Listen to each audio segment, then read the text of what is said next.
من السماء والأرض من السماء والأرض ولكن كذبوا فأخذناهم بما كانوا يكسبون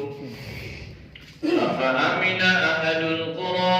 أن يأتيهم بأسنا بياتا وهم نائمون أو أمن أهل القرى أن يأتيهم بأسنا ضحى وهم يلعبون أفأمنوا مكر الله فلا يأمن مكر الله إلا القوم الخاسرون صدق الله العظيم. ترجمة وما أرسلنا اور نہیں بھیجا ہم نے فی قریۃ کسی بستی میں من نبی کوئی نبی الا مگر اخذنا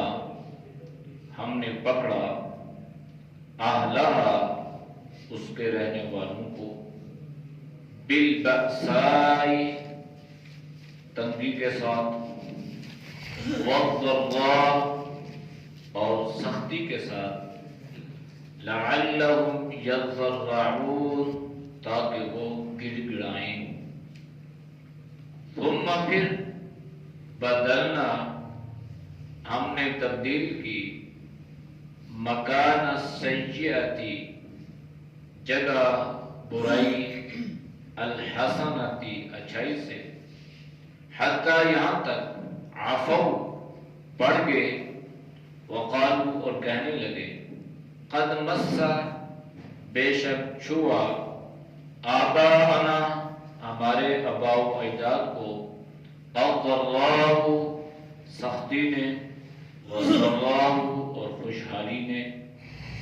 فاخذناہم پس ہم نے ان کو پکڑا بغتۃ اچانک وہم لا یشعرون اور انہیں خبر نہ تھی ولو اور البتہ اگر انا بے شک اہل القرى بستی والے آمنوا ایمان لاتے واتقوا اور پرہیزگاری اختیار کرتے لفتحنا البتہ ہم کھولتے علیہم ان پر برکات برکتیں من السماء آسمان سے والارض اور زمین سے ولیکن کذبوا انہوں نے جھٹلایا فاخذناہم بس ہم نے انہیں پکڑا بما کانوا یکسبون بسبب اس کے جو وہ کیا کرتے تھے افامن کیا مطمئن ہو گئے بے خوف ہو گئے اہل القرى بستی والے ان یأتیہم کہ آئے ان پر بأسنا ہماری تنگی بیاناً راتوں رات وہم نائمون اور وہ سو رہے ہوں او امنا یا بے خوف ہو گئے اہل القرى بستی والے ان یأتیہم کہ آئے ان کے پاس بأسنا ہماری تنگی ضحیٰ دن کو سورج چڑھتے وقت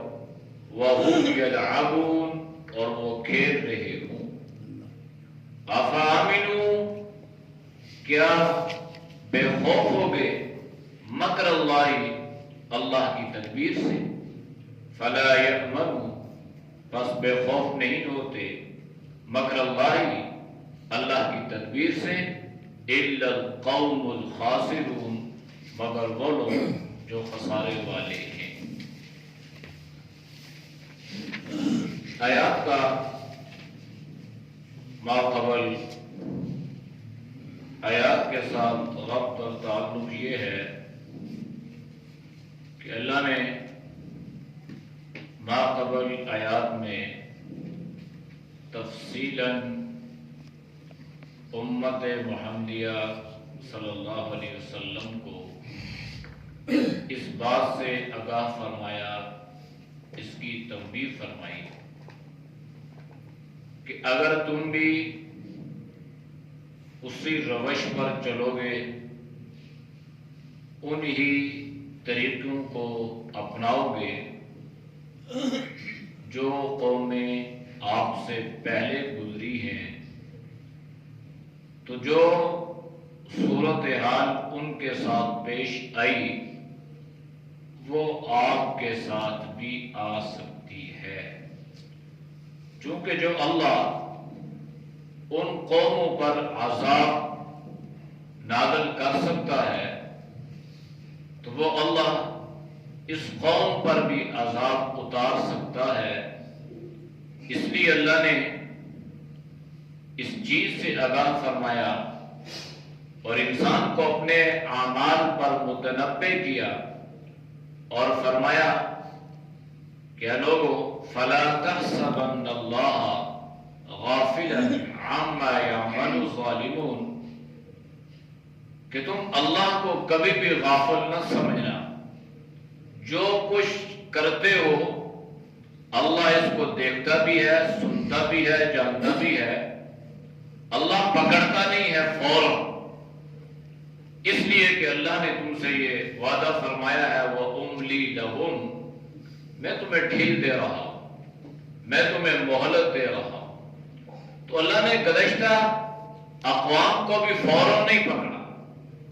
اللہ نے ان کی ہدایت کے لیے انبیاء علیہ السلام کو بھیجا، اللہ نے ان کی ہدایت کے لیے انبیاء علیہ السلام کو کتابیں عطا فرمائیں، ضابطے اور دستور دیے، انبیاء علیہ السلام نے دن رات ان قوموں پر محنت فرمائی، تو جو سدھر گئے وہ اللہ کے عذاب سے محفوظ رہے، اور جو ضد اور ہر درمی پہ ڈٹ رہے اللہ نے انہیں دنیا میں بھی عبرت کا نشانہ بنایا اور آخرت کا ہمیشہ ہمیشہ کا عذاب ان کا مقدر اور نصیب۔ تو اس لیے اللہ نے فرمایا کہ دیکھو وَمَا أَرْسَلْنَا فِي قَرْيَةٍ مِّن نَبِيٍّ، کوئی ایسی بستی نہیں گزری جس میں اللہ نے کسی نبی کو نہ بھیجا ہو، وَإِن مِّنْ أُمَّةٍ إِلَّا خَلَا فِيهَا نَذِيرٌ، کوئی امت نہیں گزری جس میں اللہ نے ڈرانے والا نبی نہ بھیجا ہو۔ تو اللہ فرما یہ رہے ہیں کہ ہم نبی بھیجتے ہیں، نبی آ کر اس قوم کو اللہ کے عذاب سے ڈراتا ہے، اللہ کے احکامات سے آگاہ کرتا ہے، اس کو ان کے اعمال پہ متنبہ کرتا ہے۔ اگر وہ قوم سدھر جاتی ہے تو وہ اللہ کے عذاب سے، اللہ کی پکڑ سے بچ جاتی ہے، اور اگر وہ سدھرتی نہیں ہے اور انبیاء علیہ السلام کی باتوں پر دھیان نہیں دیتی اور اس دنیا کی موج مستیوں میں مست ہی رہتی ہے، تو پھر اللہ فرماتے ہیں إِلَّا أَخَذْنَا أَهْلَهَا بِالْبَأْسَاءِ وَالضَّرَّاءِ، پھر ہم ان بستی والوں کو، ان لوگوں کو، ان قوموں کو پکڑ لیتے ہیں۔ پھر ہماری جو پکڑ ہوتی ہے وہ مالی اعتبار سے بھی ہے اور ہماری پکڑ جو ہے وہ جسمانی اعتبار سے بھی ہے۔ یہ بالبأساء والضراء، باس بھی تنگی کو کہتے ہیں، ضراء بھی سختی کو، تنگی کو کہتے ہیں۔ تو مفسرین نے لکھا ہے کہ یہ دو ہم معنی الفاظ جو اللہ نے ایک جگہ پہ ذکر فرمائے ہیں، مفہوم کے اعتبار سے اللہ بتانا یہ چاہتا ہے کہ تم دنیا پہ اس بات پہ اتراتے اور فخر محسوس کرتے ہو کہ تم بڑے مال اور دولت والے ہو، تو جب اللہ کی پکڑ آئے گی تو اللہ کی پکڑ کے سامنے تمہیں تمہارا مال اور دولت اللہ کے عذاب سے نہیں بچا سکے۔ اس لیے اللہ نے فرمایا بالبأساء والضراء، ہماری جو پکڑ ہوگی وہ بہت سخت ہوگی، اور ہم تمہیں اس اعتبار سے پکڑیں گے کہ مالی اعتبار سے بھی اور تمہیں جسمانی اعتبار سے بھی تمہیں اللہ اپنے عذاب میں مبتلا فرما دے گا، اور لعلہم یضرعون، پھر تم گڑ گڑاؤ گے، پھر اس وقت تم پچھتاؤ گے، اور اس وقت تم یہ کہو گے کہ کاش بتانے والوں نے بتایا تھا سمجھانے والوں نے سمجھایا تھا، لیکن ہم دنیا کی موج مستیوں میں یوں مست رہے کہ کبھی ہم نے اس بات پہ دھیان ہی نہ کیا کہ آخر اللہ نے ہمیں زندگی دی ہے، پھر اللہ نے ہمارے لیے موت بھی رکھی ہے، اور آئے دن ہم جنازوں کو کندھا بھی دیتے ہیں، جنازوں میں شریک بھی ہوتے ہیں، اور اپنے ہاتھوں سے اپنے پیاروں کو دفن بھی کر کے آتے ہیں، پھر بھی ہم دھیان نہیں دیتے کہ جو معاملہ اس میرے بھائی کے ساتھ پیش آیا ہے وہ ہمارے ساتھ بھی آئے گا۔ تو اس لیے صاحب بصیرت سوجھ بوجھ والے جو لوگ ہیں وہ اس پہ کام دھرتے ہیں، اس سے سبق اور اس سے عبرت حاصل کرتے ہیں۔ تو اللہ نے فرمایا لعلہم یضرعون، تاکہ وہ لوگ گڑ گڑائیں، انہیں سمجھ لگ جائے کہ اللہ نے جو وعدہ فرمایا تھا آج اللہ کا وہ وعدہ پورا ہو رہا ہے۔ ثم بدلنا مکان السیئۃ الحسنہ، کبھی اللہ انسان کو تندرستی کی حالت میں آزماتا ہے، پھر اللہ تندرستی کے بعد اللہ خوشحالی عطا کر دیتا ہے۔ تندرستی تو بھی اللہ کی آزمائش اور خوشحالی یہ بھی اللہ کی آزمائش اور امتحان۔ اب ہمیں کیسے پتہ چلے گا، ہمیں کیسے احساس اور کیسے شعور پیدا ہوگا کہ اللہ نے ہمیں جو اس کرب میں مبتلا فرمایا ہے، اللہ نے ہمیں جو اس تندرستی میں مبتلا فرمایا ہے، اللہ نے ہمیں جو اس بیماری میں مبتلا فرمایا ہے، اللہ نے ہمیں جو مال اور دولت کی فراوانی عطا فرمائی ہے، مجھے اور آپ کو آج کی اس امت کو کیسے یہ احساس اور کیسے شعور پیدا ہوگا کہ آیا یہ ساری چیزیں جو ہیں یہ اللہ کی طرف سے ہمارے اوپر بطور آزمائش امتحان کے ہیں یا ہم اللہ کی پکڑ میں ہیں۔ تو مفسرین نے لکھا ہے کہ اگر ان ساری سختیوں میں چاہے وہ مال کی ہو، دولت کی ہو، اور صحت کے اعتبار سے وہ جسمانی ہو، کسی اعتبار سے بھی ہو، اگر اس پر اللہ انسان کو رجوع الی اللہ کی توفیق عطا فرماتے ہیں تو یہ عذاب نہیں ہے، یہ آزمائش ہے، یہ امتحان ہے۔ اور اگر بالفرض ان ساری کیفیات میں بیماری ہے، دکھ ہے، پریشانی ہے، غم ہے، مال اور دولت کی فراوانی ہے، انسان رجوع الی اللہ نہیں کرتا، وہ اللہ کی طرف رجوع نہیں کرتا، بلکہ وہ مزید گناہوں میں مبتلا ہو جاتا ہے، اس کی دولت اس کو گناہوں میں مبتلا کرنے کا ذریعہ بنتی ہے، اس کی صحت اللہ کی نافرمانیوں پہ خرچ ہوتی ہے، اس کا مال اللہ کی نافرمانیوں پہ خرچ ہوتا ہے۔ تو یہ آزمائش اور امتحان نہیں ہے، بلکہ یاد رکھیے گا یہ اللہ کا عذاب ہے۔ تو اللہ انسان کو اس کیفیت میں مبتلا فرماتا ہے کہ ثم بدلنا مکان السیئۃ، اس سیئہ برائی سے مراد گناہ نہیں ہے، بلکہ اس سے مراد انسانی وہ کیفیت ہے جس کا تعلق تندرستی کے ساتھ ہو، جس کا تعلق کسی کرب و بلا کے ساتھ ہو یا کسی بیماری کے ساتھ ہو۔ پھر ان ساری چیزوں کے بعد اللہ حالات کو پلٹتا ہے اور اللہ اس تندرست کو اللہ خوشحال فرما دیتا ہے، اس مریض کو اللہ سے نیابی عطا فرما دیتا ہے، اس مانگنے والے کو اللہ دینے کے قابل بنا دیتا ہے۔ تو پھر کیا ہوتا ہے؟ حتی عفو، اب یہ کیا کرتا ہے؟ یہ مال کے اعتبار سے، تعداد کے اعتبار سے، صحت کے اعتبار سے اب یہ گروتھ کرتا ہے اور یہ بڑھنا شروع کر دیتا ہے۔ جب یہ بڑھتا ہے نا تو پھر اس کی زبان پر ناشکری کے کلمات آتے ہوئے یہ کہتے ہیں، قالوا کہنے لگے، قد مس آباءنا الضراء والسراء،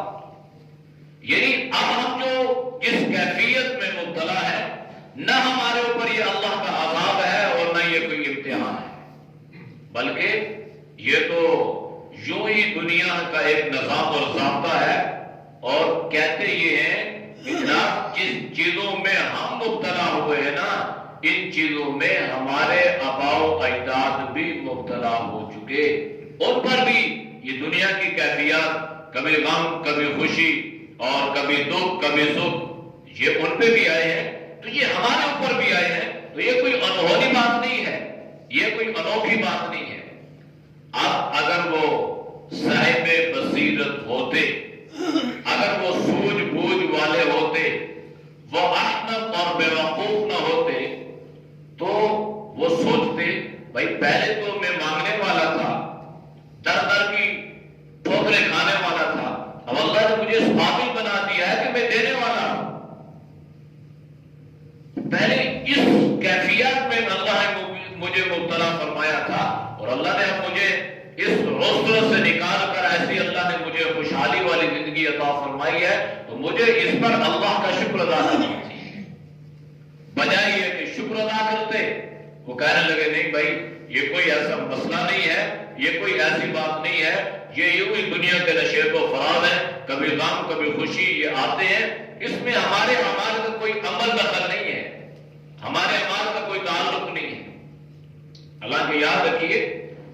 اعمال کا تعلق ہے ہر چیز کے ساتھ، بلکہ زندگی اور موت کو اللہ نے پیدا ہی اس لیے فرمایا ہے، الذی خلق الموت والحیات لیبلوکم ایکم احسن عملا۔ اللہ نے تمہیں زندگی عطا فرمائی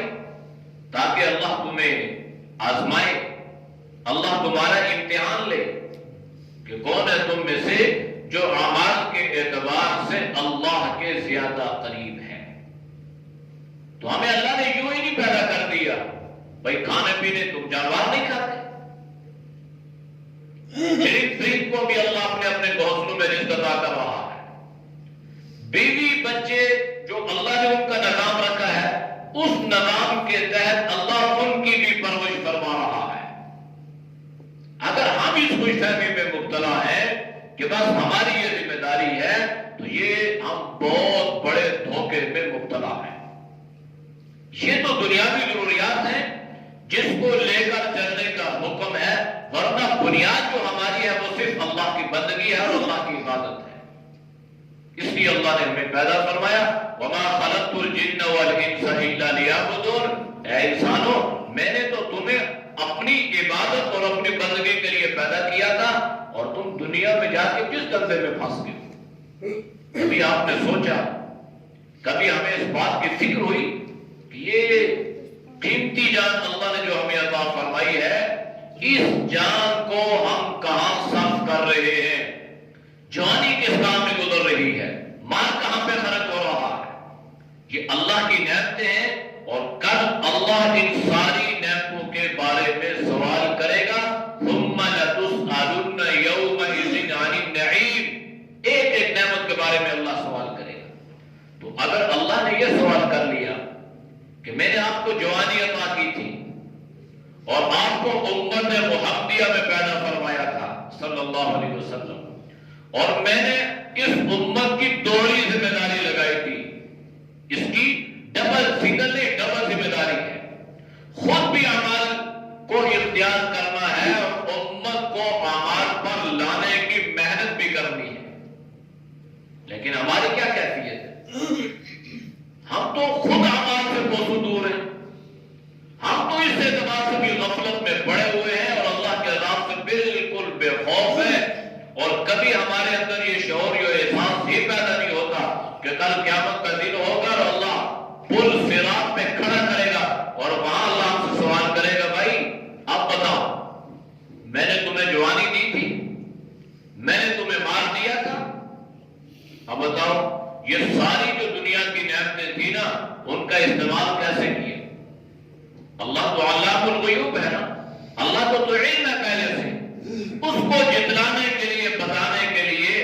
کہ میں نے تم سے وعدے کیے تھے، تمہیں بتلایا گیا تھا، تمہیں آگاہ کیا گیا تھا کہ یہ سوالات ہوں گے، تمہیں ان معاملات سے گزرنا پڑے گا، تو اس کے لیے کیا تم نے تیاری نہیں کی؟ کبھی سوچا ہی نہیں ہے۔ آج کل ہم کہتے ہیں دنیا کا بے وقوف ترین آدمی بچہ وہ ہوگا جو بغیر تیاری کیے ہوئے جا کے امتحان دینے کے لیے بیٹھتے ہیں۔ سارے کہتے ہیں کتنا بے وقوف آدمی، تیاری کی نہیں، یہ فیل ہو گیا، یہ ناکام ہو گیا. تو کتنی سخت ناراضگی کا اظہار ماں باپ کو بھی ہے اور ہر ایک اس کی کلاس لیتا.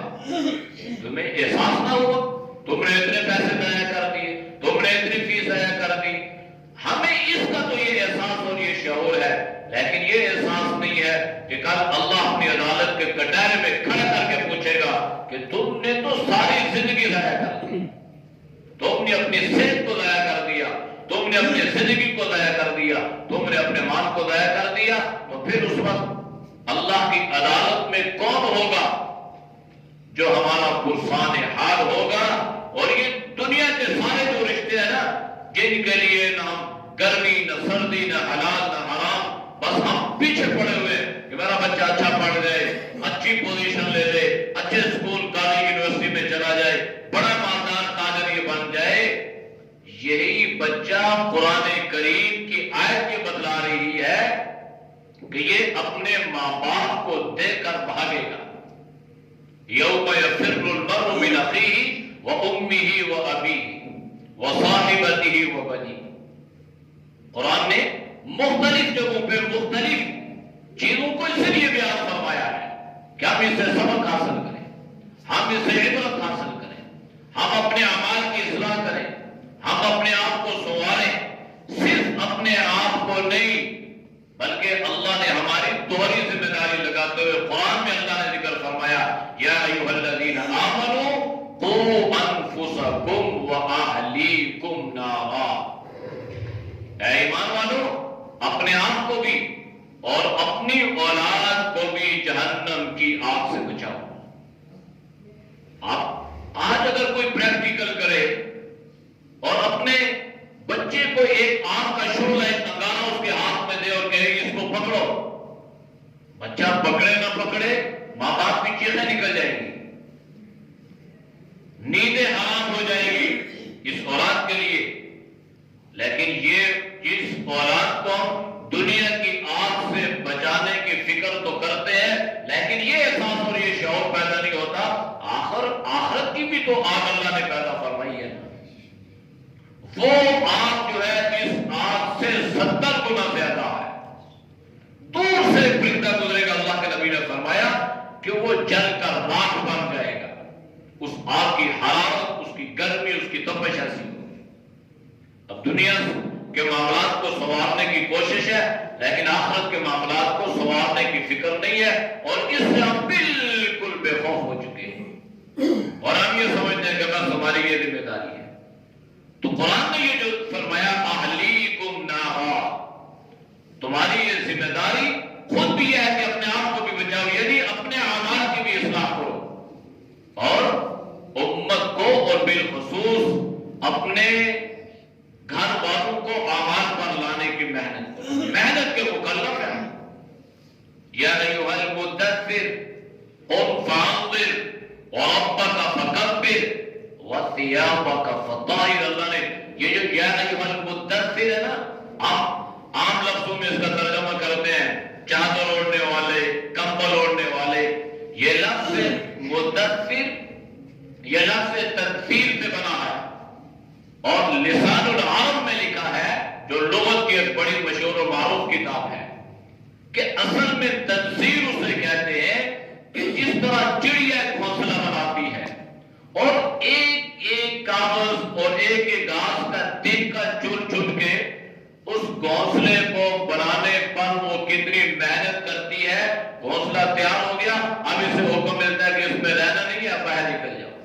اب یہ رہتی کم ہے اور باہر زیادہ گھومتی ہے. تو اللہ نے فرمایا یا ایھا المدثر قم،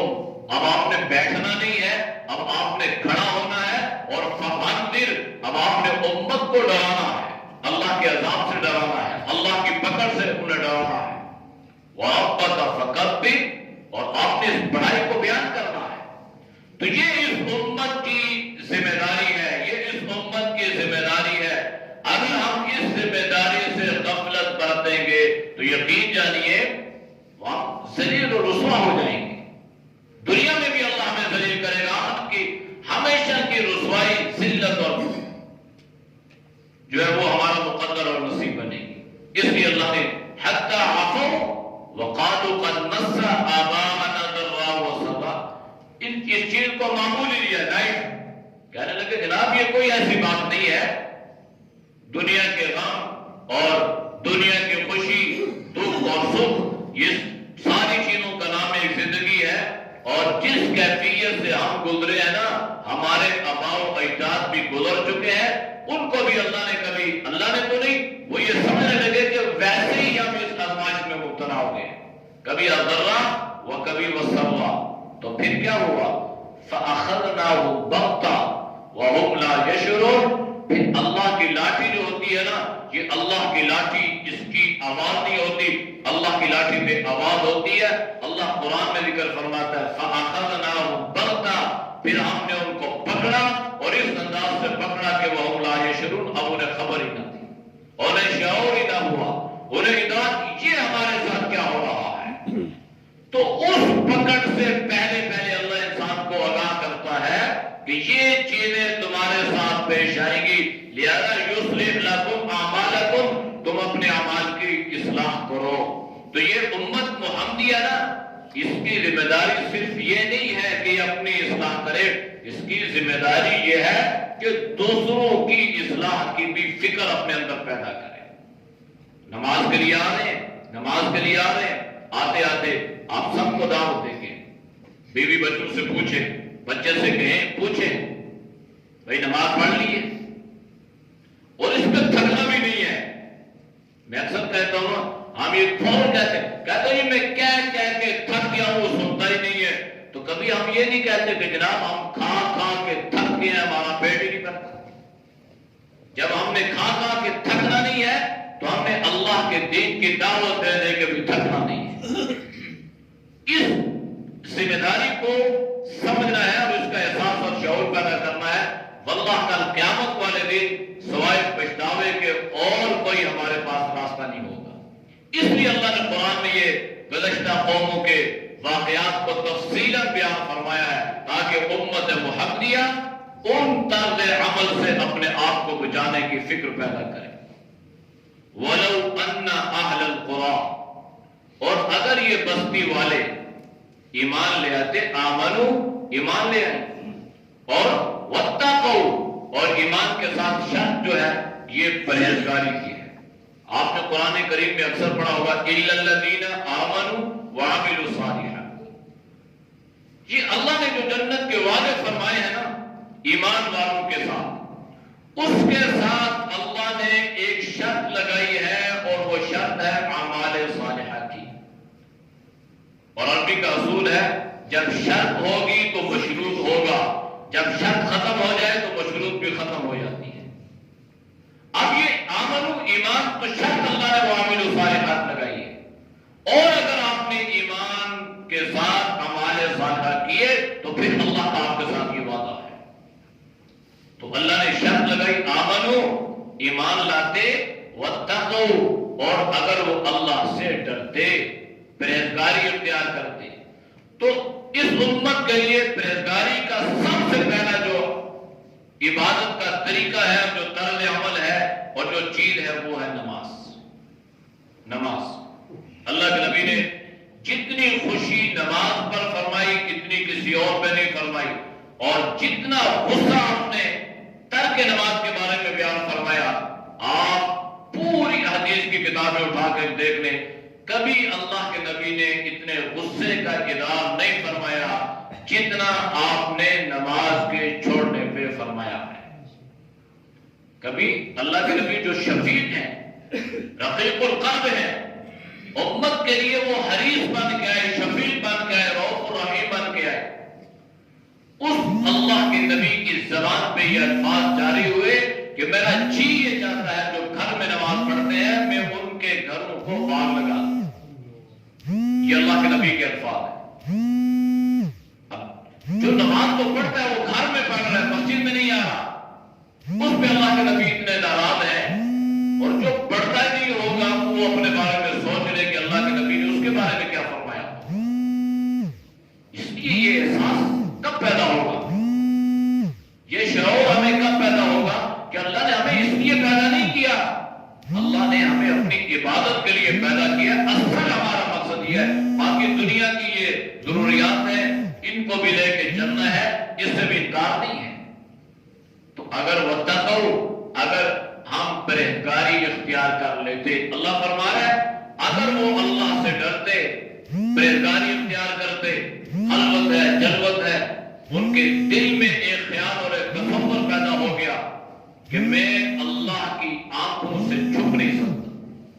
آج اگر ہم جگہ جگہ دیکھتے ہیں کتنا غلط جملہ، اس جملے نے ہمارے ہوش و حواس جو ہے یہ خراب کر کے رکھ دیے کہ کیمرے کی آنکھ آپ کو دیکھ رہی ہے، کیمرے کی آنکھ، لیکن یہ احساس پیدا نہیں ہوا کہ اللہ کی آنکھ ہمیں دیکھ رہی ہے۔ یعلم خائنۃ الاعین وما تخفی الصدور، اللہ فرماتا ہے کہ تمہاری آنکھوں کی بددیانتی کو بھی اور تمہارے دلوں کے حالات کو بھی اللہ جانتا ہے۔ کیمرے کی آنکھ سے اپنے آپ کو بچاتے ہیں اور اللہ کی آنکھ سے ہم ڈرتے نہیں ہیں۔ تو اگر ہم یہ کرتے تو اللہ کیا فرما رہا ہے؟ لَفَتَحْنَا عَلَيْهِمْ بَرَكَاتٍ مِّنَ السَّمَاءِ وَالْأَرْضِ، تو پھر اللہ تمہارے اوپر آسمان اور زمین سے اپنی رحمتوں اور برکتوں کے دروازے کھول دیتا ہے۔ اللہ فرما رہا ہے کہ ہم دروازے کھولتے، اس سے مراد تمہارا رزق کا دروازہ بھی ہے، اس سے مراد تمہارا خوشحالی کا دروازہ بھی ہے، اس سے مراد تمہاری آزادی کا دروازہ بھی ہے، اور اس سے مراد تمہاری ہر اعتبار سے برکتیں ہی برکتیں، اس کا تعلق جسم کے ساتھ ہو، اس کا تعلق صحت کے ساتھ ہو، اس کا تعلق اولاد کے ساتھ ہو، دنیاوی نعمتوں کے ساتھ ہو۔ اگر برکت ہوگی تو وہ چیز کا آمد ہے، فائدہ مند ہے، برکت نہیں ہے تو وہ سب سے درد ہے۔ اس لیے اللہ فرما رہے ہیں لَفَتَحْنَا عَلَيْهِمْ بَرَكَاتٍ مِّنَ السَّمَاءِ، ایمان اور تقوی پر اللہ کی رحمتوں اور اللہ کی برکتوں کا نزول ہوتا ہے۔ وَلَكِنْ كَذَّبُوا فَأَخَذْنَاهُمْ بِمَا كَانُوا يَكْسِبُونَ، لیکن انہوں نے کیا کیا؟ انہوں نے جھٹلایا، تکذیب کی۔ فَأَخَذْنَاهُمْ، پھر اللہ فرما رہے ہیں ہم نے ان کو پکڑ لیا، وہ اللہ کی پکڑ میں آئے، ان پر اللہ کی طرف سے اللہ کی گرفت جو ہے وہ مضبوط ہوئی۔ بما كانوا يكسبون، اللہ یہ فرما رہا ہے میں ظالم نہیں ہوں، میں نے خود ان کو پکڑا نہیں ہے بلکہ ان کے کسب، ان کے اعمال جو ہے یہ پکڑنے کا ذریعہ بن گئی۔ اعوذ باللہ من الشیطان الرجیم، بسم اللہ الرحمن الرحیم،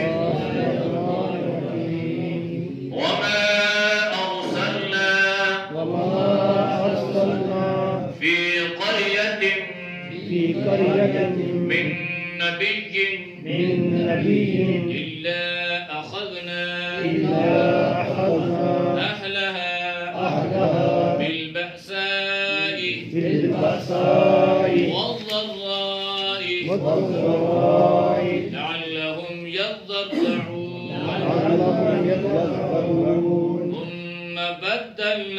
ثم بدلنا مكان السيئة الحسنة حتى عفوا وقالوا قد مس آباءنا الضراء والسراء فأخذناهم بغتة وهم لا يشعرون ولو أن أهل القرى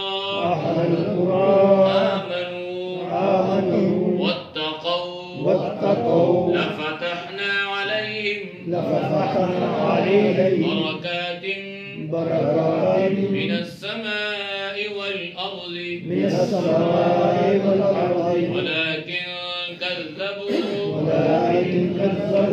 فأخذناهم بما كانوا يكسبون۔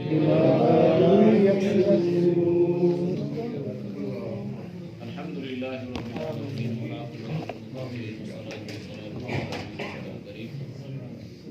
یا اللہ ہم سب کے سیرت میرا گناہوں کو معاف فرما، یا اللہ گناہوں سے حفاظت فرما، یا اللہ خود بھی نیک اعمال کرنے کی توفیق نصیب فرما، اور یا اللہ اعمال کی دعوت دینے کی توفیق عطا فرما۔ یا اللہ دین کی سربلندی کے لیے جان مال اولاد سب کچھ قربان کرنے کی توفیق نصیب فرما۔ یا اللہ ہماری صحت کو، ہماری عمر کو، ہماری جان کو، ہمارے مال کو یا اللہ اعلاء کلمت اللہ کی بلندی کا ذریعہ بنا۔ یا اللہ جتنے دوست احباب بزرگ تیری رضا کے لیے درس قرآن سنتے ہیں اللہ ان کے سننے کو قبول فرما۔ یا اللہ تو سب کی جان مال میں، علم و عمل میں اللہ خوب برکتیں عطا فرما۔ ہر امتحان سے، ہر شر سے، ہر فتنے سے اللہ تو سب کی حفاظت فرما۔ چودھری ممتاز صاحب کا اکرام میں ان کے لیے خصوصی دعا فرمائے اللہ پاک ان کے رزق حلال میں مزید برکتیں عطا فرمائے۔ اللہ ان کی دعوت کو قبول فرمائے۔ اللہ انہیں دین دگنی رات چگنی ترقی نصیب فرمائے۔ ان کے گھر میں اگر کوئی پریشانی بیماری ہو تو اللہ اپنے فضل سے، اپنے کرم سے اس کو دور فرمائے۔ جتنے بیمار ہیں گھروں میں، اسپتالوں میں ہیں، چھوٹے ہیں، بڑے ہیں، مرد ہیں، عورتیں، یا اللہ اپنے فضل سے، اپنے کرم سے یا اللہ تو سب کو مکمل صحتیابی عطا فرما۔ جو پریشان حال ہیں اللہ ان کی پریشانیوں کو دور فرما۔ اللہ ہماری دعاؤں کو امت کے حق میں قبول فرما۔ صلی اللہ تعالی علی نبی الامی وعلی آلہ وصحبہ اجمعین برحمتک یا ارحم بڑا اچھا